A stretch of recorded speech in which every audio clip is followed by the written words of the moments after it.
როგორ გავიგო, რომ სახლის ზომები არის ნორმალური და მისი უზრუნველყოფა არ დამიჯდება იაფი. პირველ რიგში, ნორმალური თუ არანორმალური, ეს ყველაფერი თქვენი გადასაწყვეტია, იმიტომ რომ ყველა ირჩევს თავის პროექტს თავისი ცხოვრებისეული წესებიდან.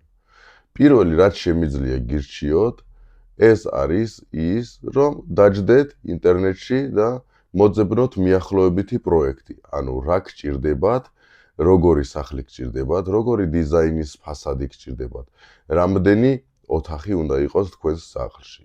წინა ვიდეოებში ვისაუბრე სტატისტიკურ ნორმებზე, რა ფართი ესაჭიროება ერთ მაცხოვრებელ პირს სახლში. ანუ თუ ოჯახი შედგება თქვათ 4 ადამიანისგან, ერთ ოჯახის წევრზე 40 და 50 კვადრატი, ანუ 160, 200 კვადრატული მეტრი სახლი იქნება იდეალური, ისე რომ ზედმეტი ფართი არ იყოს დატოვებული სახლში და არც პატარა ფართი არ იყოს. ასე რომ, პირველ რიგში შეარჩიეთ მიახლოებითი დიზაინი, რომელიც თქვენ გჭირდებათ, რომელიც თქვენ მოგწონთ და თქვენს გემოვნების საზღვრებში შედის. Pinterest-ია, Instagram-ია და ასე შემდეგ, ინტერნეტში ბევრი სივრცეა, სადაც შეგიძლიათ ნახოთ თქვენი მიახლოებითი პროექტი. შეგიძლიათ დახაზოთ ფურცელზე განლაგება, ანუ თქვენი სურვილები ჩამოწეროთ.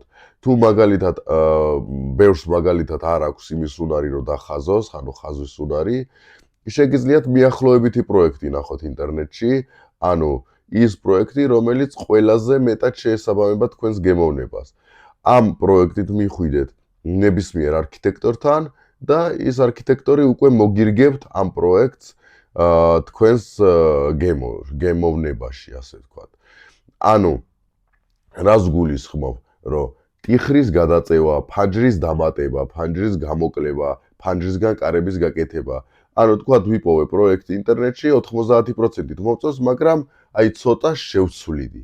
აი ამ ცოტა შეცვლის თქვენი არქიტექტორი და უკვე ჩაჯდება თქვენს გემოვნების ჩარჩოში, ასე ვთქვათ. დიდი მადლობა ყურადღებისთვის, დაგვიკავშირდით, მოგწერეთ და ამ ყველაფერში დაგეხმარებით დიდი სიამოვნებით.